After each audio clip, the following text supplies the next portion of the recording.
How y'all doing? Listen, like, not part of the whole spiel, but honestly, like day 3, those lights are so bright. All right, I'm gonna hang out over here. So y'all, day 3 is for the real ones, huh? Well, this is the fucking real ones. Like everybody else, the late night out last night, the early morning out today, not. So I agree with this crew. Like, thank you for sticking through it on day 3. We'll try to make it interesting. I'm not going last, but I know who is. Shout out to who is actually wrapping the show, which is awesome. I was gonna do the same thing. I was gonna do like thanks to the media post guys. Like Tim stood up and said like we have a no asshole policy. Like can confirm. Like 3 days in, like can confirm. I haven't met a single one. If you're out there, like raise your hand. I'll meet you afterwards. And I don't discriminate. Like I'm happy to meet you. So I'm going third day. I will do my best to fly through 30 minutes and 30 pages of content. So I'll go fast, but I'll try to make sure that there's time for questions. I feel like I know most of y'all, which is kind of awesome. Like I was trying to meet all 100 of the people that were here. So if I have not accomplished that, we got like an hour and a half left. So holler at me when I'm done. So the other benefit of going today, honestly, is we've covered a lot of I think we've covered a lot of really interesting ground this week. So we've talked like, and shout out again, I agree with Paul, like the round tables, but like we've talked about how to like land big ideas. We've talked about how not to like let stakeholders water down what you want to pitch. We've talked about balancing. We had a great conversation the other day, probably too short, but great conversation around balancing how we spend, right? So like as a lot of marketeers, either on the brand side or the sell side, like, oh, well, how much, you have $1, where are you gonna put that dollar? Very unintentionally, but I think a lot of the stuff I'm going to talk about will touch on some of that. And I say the same thing all the time. I don't own the truth, right? Like, I don't know, there's 60 of us here. I have 1/60th of the truth. So I'll go through this. I love having these conversations. It's tough out there right now. Like, I mean, especially, like, I think for marketeers, like, I've been doing this long enough to remember, like, literally the good old days, which we'll talk a little bit about. It's just very different right now. And so a lot of this presentation, right, move fast, think big, stay scrappy. I iterate, like these are the other headlines, like how to move fast, not fuck it up too badly. That didn't seem page 1 appropriate. How to drive really great work through change, really in parentheses, because I think it's really great. How to pivot without a lot of panic. I think there's a lot of ways to couch the material. So I'm going to start with some context. It's my context. It's our context as a company and as a business. But I think it's relatable. And I think any of the context will then lead into like kind of how we've managed that context. And then we'll just give a couple examples of work. It's always good to end on something fun and interesting. Okay. So as I was putting this together, almost every page I put up, I talked about talent. And so instead of just integrating into every single page of the presentation, I'm just going to start with it. So everything we're talking about, so we'll talk about insourcing, right? We'll talk about moving really complex functions in-house. We'll talk about the overhead.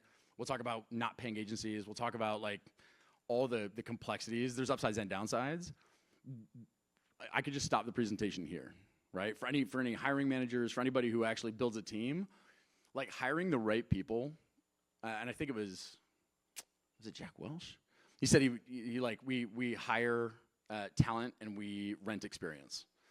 That's probably the wrong attribution to the wrong guy. But anyway, someone said we hire talent and we rent experience. And for us and what we're trying to accomplish as a business, this is the key. Like we hire for resilience. Like it's on our webpage. Like one of our corporate values is resilience. And like you can hire for it. And we hire people that are jack of all trades and master of all trades. We hire people that we know. If I say, hey, good job running media today, I need you to run an influencer tomorrow, they'll figure it out. And they'll do a great job doing it. So the people's super important, right? Like bringing creative in-house, like for a company like ours that is like we change our minds every 2 weeks. And if you're a creative that's working on like big ideas or like really, it's really hard to find somebody that will balance the work you're doing and the passion you put into it with some Yahoo like me coming up and being like, so I know you've been working on that for 2 weeks, but here we're gonna change everything. And it's not your fault, but I need you to do it in the next 3 days because I have to present it. Like, that's a hard person to find. So people, like, the whole thing starts with people. This is the context.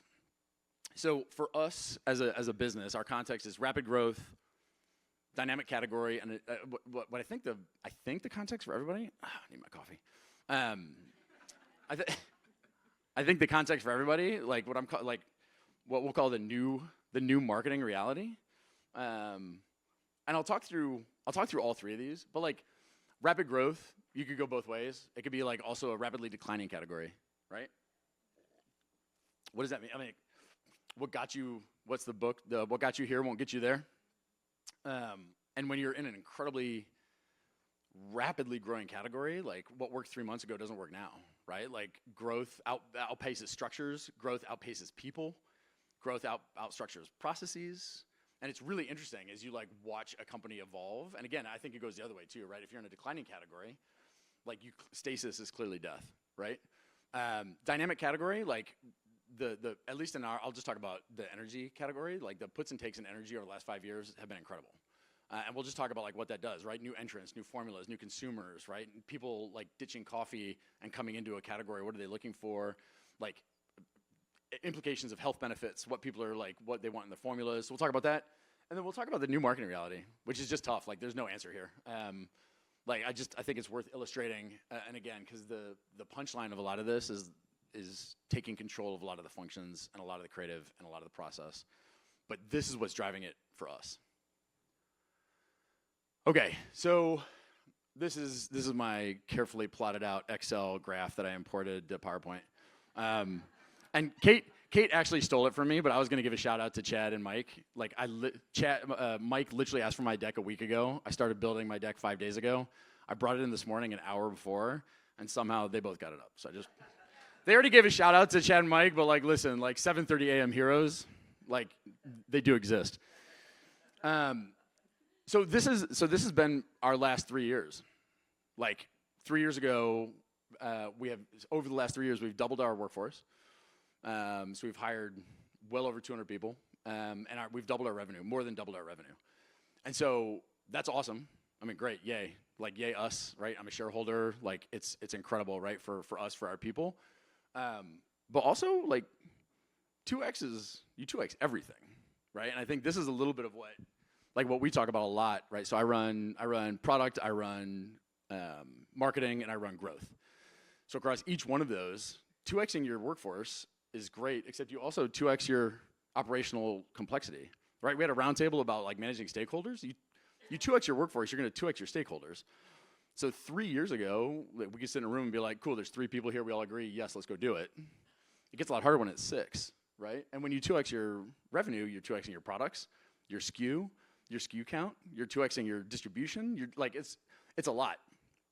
We all know what Biggie said. That's right. But he didn't actually say more money, more problems. What he actually said was growth compounds complexity. It's true. If you're a real one from the East Coast, you know. If you're from the West Coast, you clearly think that he said more money, more problems, but he did not.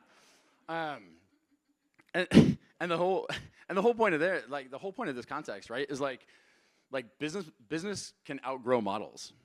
And I think if you're working in like classic CPG, if you're working in a big company, right, that's like trying to drive a dividend stock or trying to drive 5% growth year over year, like it takes a long time to outgrow models and outgrow talent.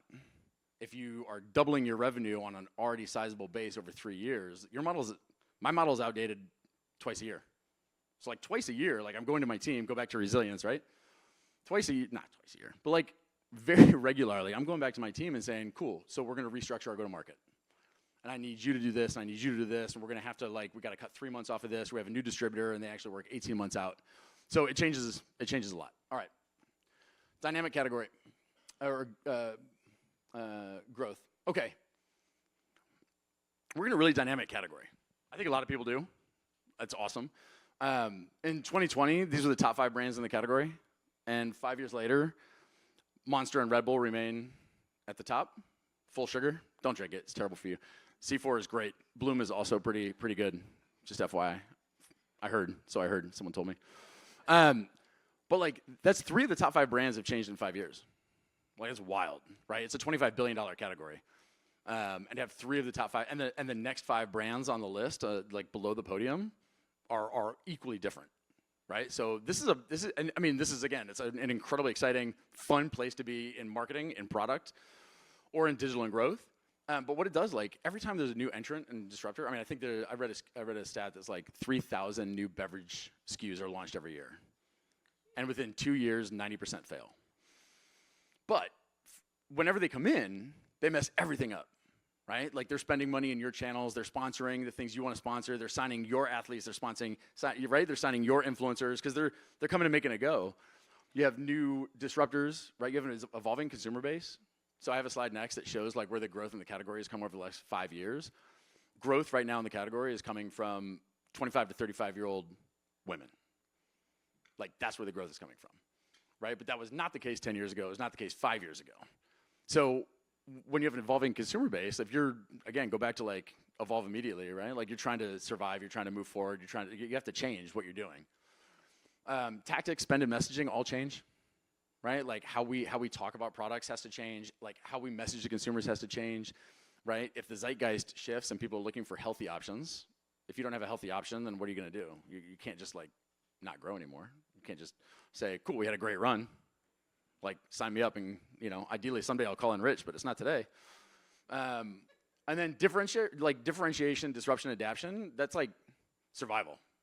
Like if you're not launching a new product, like we talk about innovation a lot, and again, it's nice that we have innovation under our team. But like we're launching, I was talking to somebody about it. Like we have DTC under our growth group, and we'll launch new products every 3 months, every 4 months, and they never get, not always, they don't always get national scale. But for us, that's our way of disrupting. Like we just launched a product that tastes like fruity cereal and milk. We called it Cereal Killer. You can't make this shit up.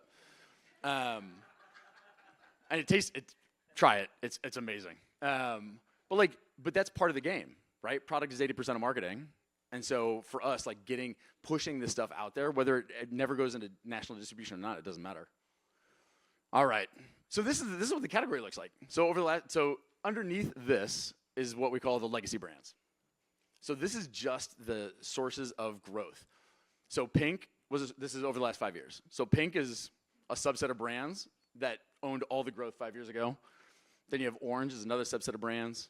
Yellow is another subset of brands. And this last set of brands is what I was talking about, right? It's literally driven by 25 to 35-year-old millennial Gen Z women. And it's Alani and Bloom. Bloom's great. You should try it. And kind of the punchline here, right? Like when the fastest brand wins, like the lag time between insight, idea, and execution is the enemy. Like if you have a great idea and it takes you 12 months to get into the marketplace, I don't know, 3,000 SKUs have just launched in the 12 months that it took you to get that idea into the marketplace? So the faster you can condense this, the more that you can put it into one place and operate at speed, like that's the win, right? And then new marketing reality. Like I think this is really interesting. So this is all stuff I've done. Like big agencies, big productions, like amazing athletes, World Cup. Man, that was the good old days.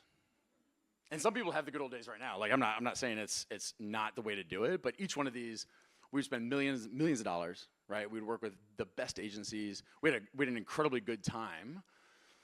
And it wasn't just about the films, but they illustrate like a really interesting point to me, right? Which is like, if you guys are looking for the modern marketing model, I have 7 I can sell you right here. I haven't actually looked at any of these. I just looked up new marketing models and I just put like the first 7 or 8 in here. But why? Because they're all different. It's wild. If you work in business right now, if you work in marketing, I'm sure you have a model. And I'll bet you it's not one of these.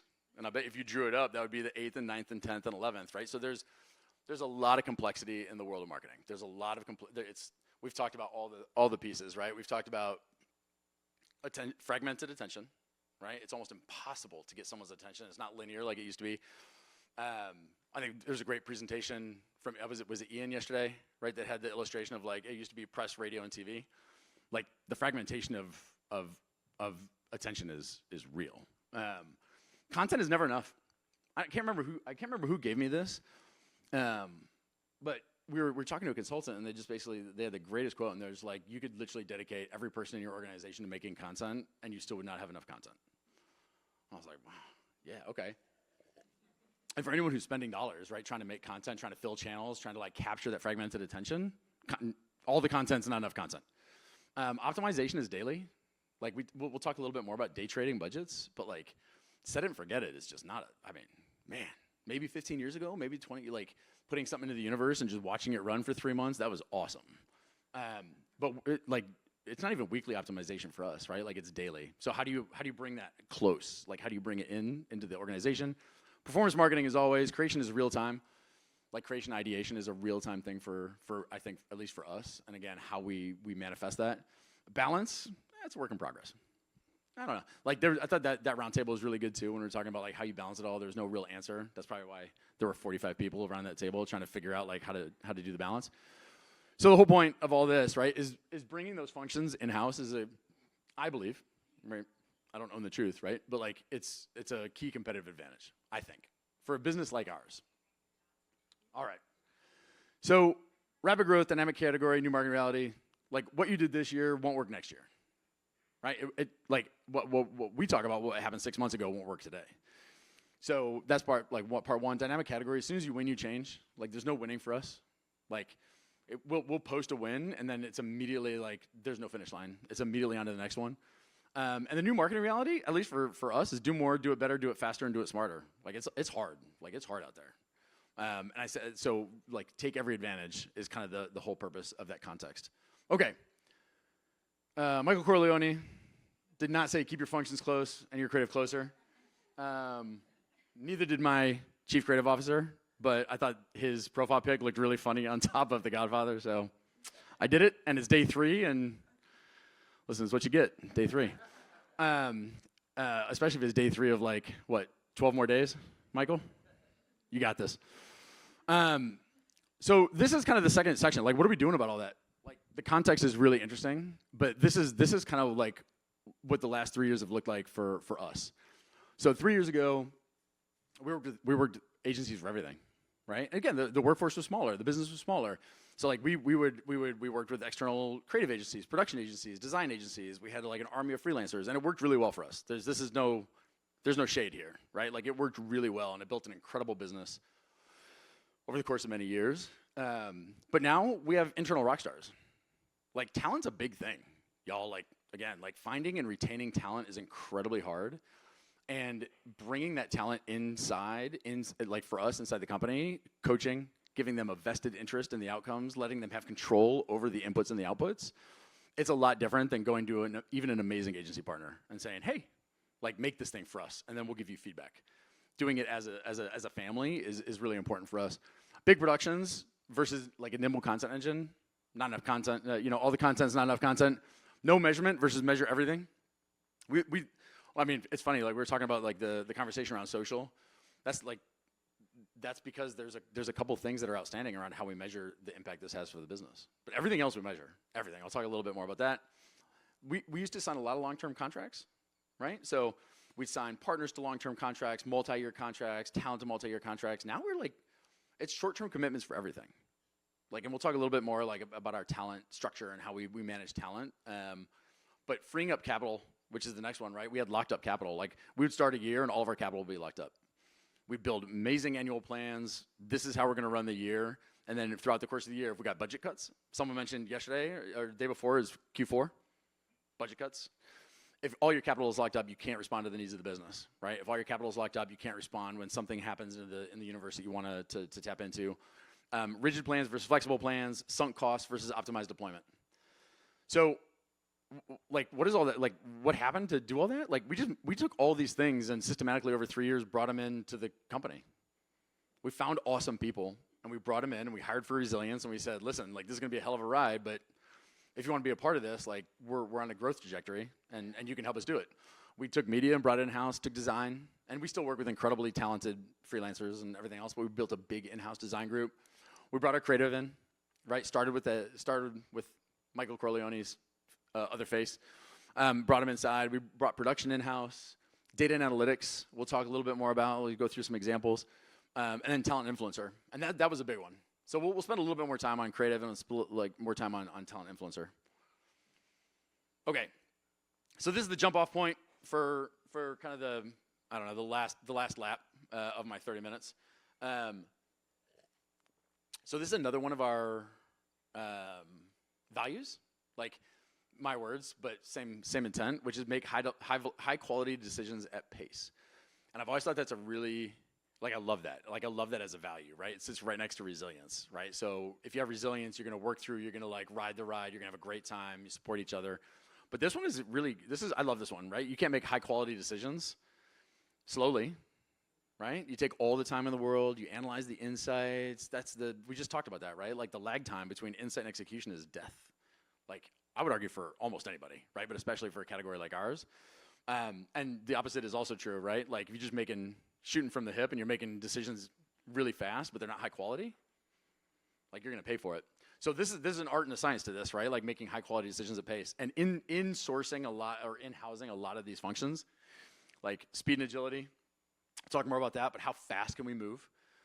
We've talked about cost efficiency and control. Like, I love paying my people, and I love paying my people more than maybe paying agency resources for overhead. It's just a trade-off, right? Like, there's a lot of value to have external partners that can do this work, but I also like looking at my team, rewarding my team, paying my team to do the work, and then asking them to stick it out with us. Measurement and optimization all the time. When it's in-house, you can just deploy them at any moment. Operational control, like brand control, like connection to the commercial side of the business, right? Like actually being able to deploy at the speed of sales or at the speed of the commerce. Talent and capabilities, go back to the people slide. And then ownership and empowerment. Like, it's a very different, and again, I've done it both ways, right? And again, they all work. It's a very different feeling to land an idea and watch it move the business and look at your team and know they did every single part of it. That's really different, right? It's really different when you're sitting at a production, or you're sitting and like looking at contracts and you know that your team did it, right? That person that you hired, or that person that you taught how to do that thing. Okay, so now we're just in the examples part. I'm roughly on time. This is working out really well. So the first thing that we, like, there's probably multiple, I could give you a lot of examples, right? But the first one is our in-house creator program. So the reason I start with this, right, is we stood this up probably a year and a half ago. And the rationale as to why we stood it up, we started with an agency, right? And there's a lot of agencies, a lot of really good agencies. And they were just too slow. Like, they were really good.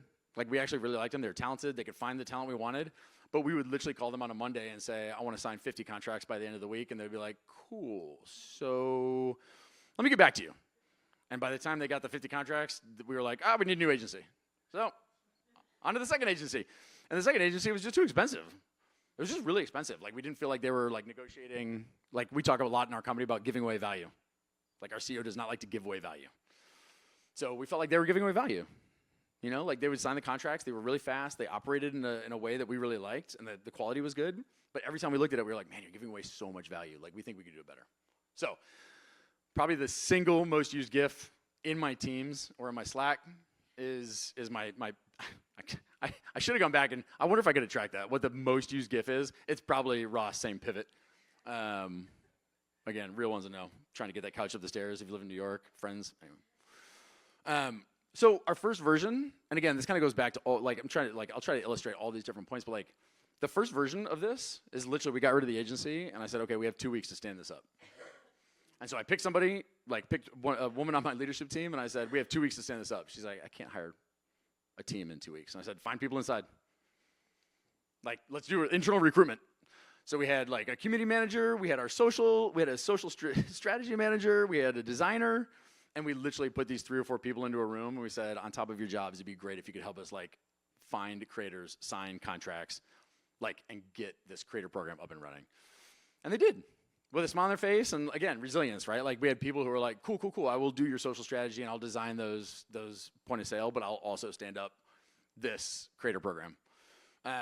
Version 2, we hired people, right? And it was, 6 weeks later, we had a manager in place, we had 3 full-time employees.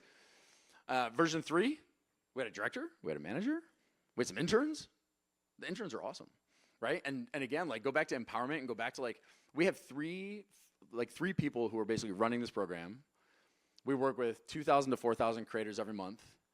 We're driving a $2.30 CPM Like, we have incredible content, and we have a bunch of kids right out of college, because I'm old, not any other reason. We have a bunch of young folks right out of college who are signing all the contracts. They're out finding creators, and they're moving at pace. Like, you can't work with like 1,000, 2,000 plus creators every month or every 2 months, and you're signing these short-term contracts unless they're empowered to do so.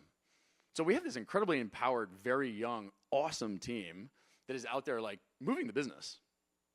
And then that creates opportunities, right? So we stood all of this up in a matter of months. That creates opportunities. So I'll talk a little bit more about bracket breakers. Within the first year, we had our first 1 billion impressions. 6 months later, we had our second 1 billion impression. And again, like, it's a CPM game, right? It's incredible. All the content's not enough content. How many impressions can we get? How do we deploy that group? So this group just gets deployed every quarter. They build plans, and we will sit with the commercial team, and the commercial team will say, we need to win at Walmart. And we will literally sign a subset of influencers and creators that drive business at Walmart. We'll say we have a pallet drop at Costco. We'll do that. We'll say we have a new product launching. Serial Killer we launched. So we launched this product called Serial Killer, and we deployed all of these influencers and sent them like crime scene kits. And that's the content that we did for 6 weeks. So they can be deployed nimbly, but it's an incredible asset to have at our disposal, right? And we control that internally. All right, bracket breakers. So this internal group actually solved a problem, which is kind of the point, right? You build this stuff to solve problems. This was the problem. We had this incredible product that we wanted to launch. It was just C4 Energy, but in a champagne bottle. I got a cease and desist from the Champagne Institute of France, actually. I put it right next to the cease and desist from the NFL. But it's because we called it champagne. Cleverly, right? Took the A out and put a 4 in. We thought it was really good. They were like, that doesn't count. You can't call it that. So we called it Liquid Gold, and we had this product, and we really wanted to do something with it, right? Like, this is a classic, like, oh, we have something really cool that we want to do, but we're not sure what to do with it. Like, how do we get this out into the universe, right? We didn't have a lot of money. So we took our in-house creator group, and we said, let's sign one athlete from every one of the 128 men's and women's basketball teams going into March Madness. That was the game, right? The game was, and they had 2 weeks to do it. So again, awesome to have it internally, right? Because we could be like, yay, guys, like, let's get some energy drinks and let's go sign 128 athletes. So we did. We signed 100. We signed one athlete from all 128 teams, men's and women's. And the intent was, yes, we wanted to say that we had a historic NIL deal. We were the first ones to do an athlete from all 128 teams. But the real intent was to get product into the locker room of the winning team. So we knew we would have an athlete on the championship men's team, an athlete on the championship women's team. We don't have a deal with the NCAA. We don't have the rights to do any of this stuff.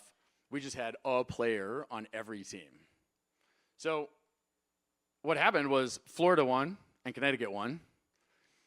And our one player on the Florida men's team, as you can see in the middle, so shout out to our creator group. This creator group like dropped off cases of the champagne in the locker rooms of these college kids. And our one player on the Florida team literally took the champagne, we gave him goggles, put it on all of the players in the locker room. All of that turned into 17 minutes on ESPN because they wore the goggles and brought the champagne onto SportsCenter when they were giving their interviews. And it's all because like we had a bunch of college graduates signing athletes 2 weeks before the tournament started. And the result was 17 minutes on ESPN. We had $74 million of earned media and 700 million impressions. And it's because we made this product, put it into a champagne bottle, gave it to a bunch of athletes. And again, I look at this and I go, and the whole team celebrated this because everything here was internal. And I don't think we could have done this if we'd been trying to work with someone who didn't understand our business, right? Again, maybe, but we probably would have paid a lot for it, or we wouldn't have had control over the athletes. Speed and agility, 100%. Cost efficiency and control. I mean, I'm not going to tell you what we spent to get these athletes, but it was 6 figures. Like, it was not a lot of money, low 6 figures, right? So we had these people out there, like, shaking hands. Like, the Alabama basketball team came to our facility to practice, and we signed 10 of them while they were practicing. Like, they were just doing open run in our headquarters, and this team went downstairs with contracts And they're like, oh, you're an Alabama basketball player? You want to sign a contract? You want to be an ambassador for us? That's how we get, like, that's how we move this forward. All right, last one. So isn't it funny how opportunity and problem are like the same thing? I wish they were the same number of letters because that would have looked better, but it's fine. So this second example is more about our creative and our production. Saquon is our opportunity, and Saquon was our problem. Not anymore. He's not a problem. He's a great guy. One of the best athletes I've ever worked with. So we used to work with agencies and freelancers, right? It was slow and expensive. We moved. We made a decision. This is a couple years back. We made a decision to move to half in and half out.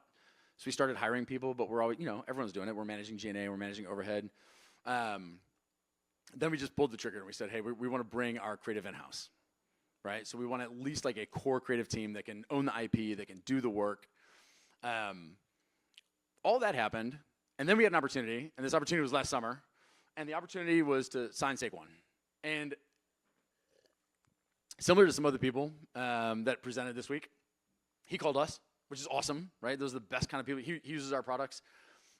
It was right before he was on the cover of Madden, like Super Bowl winning, like running back, was the best running back. He's still on my fantasy team. Rest in peace to my fantasy team. It's fine. He was awesome last year, and he's great for the brand, just not for my fantasy team. So the challenge is we signed him 6 weeks before training camp. So if anybody knows anything about the NFL and athletes, like once training camp starts, you don't get them anymore. Like that's it. So we signed him, and we have a contract with him that was time-bound, and we had 6 weeks to actually make the work. So in 1 week, we had a great concept, and then it wasn't a good concept. So we decided we had to change concepts, and then we did a second concept. Second concept was going to be all about Saquon working out in the gym. It was really good for our brand. Then we decided that was also not a good concept because we wanted to expand our audience. So we needed another concept. 2 weeks after that, this internal group, and again, this goes back to like hiring the right people. This internal group came up with a concept that was the winner, and it was perfect. And they iterated 3 times in 4 weeks, and then we had to go shoot it. And from concept, we had to go shoot all this work. And this is what the team created. And again, I'm really proud of it. Like, we look at a lot of work from agencies. I've worked with amazing agencies, Wyden, like Droga, Martin Agency, and like to hire a group of people that like put their heart and soul into a piece and then actually execute it all the way to the end. This is what they made.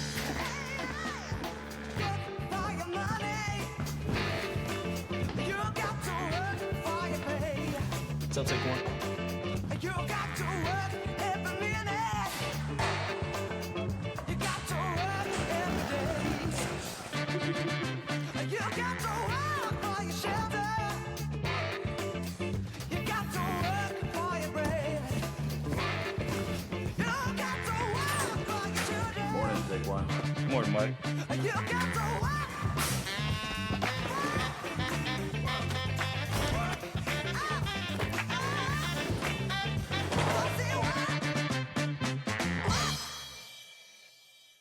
So, thank you. I like it too.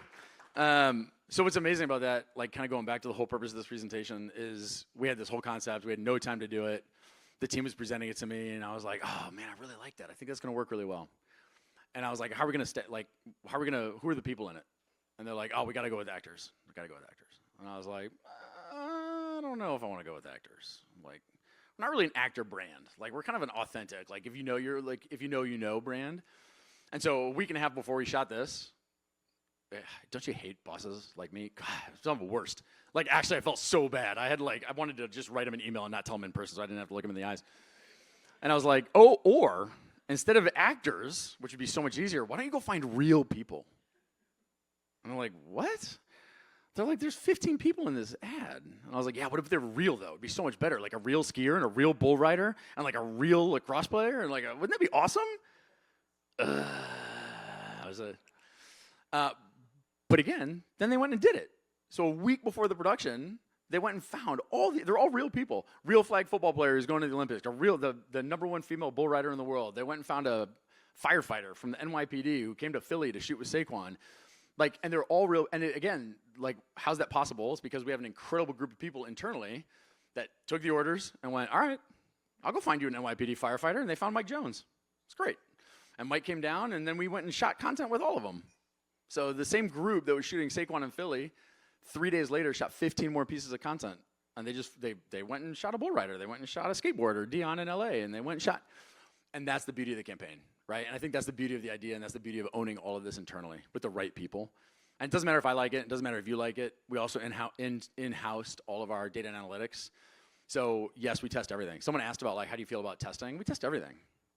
Like if it doesn't work, if it's not good, I don't want to make it. So like we tested like appeal, we tested purchase intent, we tested positive opinion of the brand. How did it change that? That was all before we shot any of it, right? Then we shot it and we tested it again, and it blew away benchmarks as far as like positive intent and everything else. And then like the big one was we went into 2 test markets, and we overinvested in 2 test markets. So we went to 2 cities, and we compared it to 12 control markets, because the work doesn't matter to me, right? To us collectively as an owner, the work doesn't matter unless it moves units. So in those 2 test markets, like we drove just after 8 weeks, we drove a 6.5% share lift in one and a 5.1 share lift in the other. And the result was being able to go back to the board or going back to the CEO and saying, I need more money. This is a hard case to argue against. Consumers love it. Oh, and by the way, I can prove that it works in major markets. These are all the reasons we did it. And yeah, let's fucking go. Fun side note, fun side story. We were done shooting with Saquon, and he asked if he could get a can, and we were like, yeah, you can have a can, here, take it. And he bit it and shotgunned it. Oh my gosh. And I was like, where did bro learn how to do that? And his whole crew laughed, and they said, Big Ten, man, Penn State. I was like, okay. Thanks, y'all. Thank you, Robert. Okay. Before you walk away, I'm over anyone time have any though. questions for Robert? Just a minute for some questions. I'll answer your questions. If they want to ask me, I'll answer. You probably do a better job. We're done. Okay. Questions for Robert? See? You're good. Right here. Tell us who you are. Okay. Melissa Martin with Synergistic. As you're talking through examples of what worked really well, love to hear like learnings from failures and how you pivoted really quickly around like creative and especially as you're talking about like test markets and new audiences that you're trying to penetrate. Yeah, there's equal amounts of those, right? And I think that's the beauty of trying to move fast. Is like, and it's a really good question. And we talked about this maybe again in one of the roundtables. We just talked about empowering people to not do great work, right? When you're moving really fast and the category is really dynamic, sometimes the work's just not great, and that's okay. But if you're moving at pace, like you can evaluate it. You can say, all right, that didn't work, right? Let's move on. Or hey, we test things in like a matter of like days. Like we'll put work onto the universe and we'll test it and come back. And if it doesn't work, it doesn't work. But then we can move on. So I think there's equal amounts of failures. Like these are just some of the winners, right? That were able to metabolize really quickly. But yeah, there's a whole product launch that we did that, I don't know, we did the work and it seemed like a really good idea at the time and it came back and it didn't work for us, didn't work for consumers. We tested it and we just had to like pivot and redo it. And we launched a week late. It happens, you know, and I think that's like, no one on the team is worried that they're not gonna have a job tomorrow. You know, the team knows that we move fast and they know they're shooting for high quality decisions at pace, but that's a hard thing to ask, so. Robert, awesome stuff. Love the speed, love the scale. I'm curious, as you're talking about content, never enough, what does that look like in practice? How many posts per month are you looking for on channels? And I guess as a follow-up question, where do you see, what social channel, whether that's Snap Spotlight, YouTube Shorts, et cetera, being the biggest opportunity for you guys to grow into in 2026? Yeah, it's a great question. I mean, for us, like content, like social is the beast that always needs to be fed. But for us, content goes like, we're making content for customers, we're making content for partners, we're making content all the way down down the funnel, right? So like, for us, like it is all of that. It's also all the influencer content. So like for us, it's like there's probably too many places to cram it, which is why I say it's not enough. All the content's not enough content. Like shorts has been a really like big focus for us, right? Like we're really interested in like YouTube Shorts. Like long form is something we don't do a lot of, right? Like so I think those are two places we're getting into. Really interested. I mean, all the usual suspects. Team's done some really interesting work on. Someone else said it the other day. Maybe it was Pop Sockets. Someone like launched on LinkedIn. Like there's a really interesting. The team's doing really interesting work on LinkedIn. Like we're really interested in like A/B test, like alpha beta tests on Snap. So those are a lot of the places that the team is like poking around right now. But yeah, shorts is probably the one that has the most attention, like in the near term. Okay, I have one more question back here.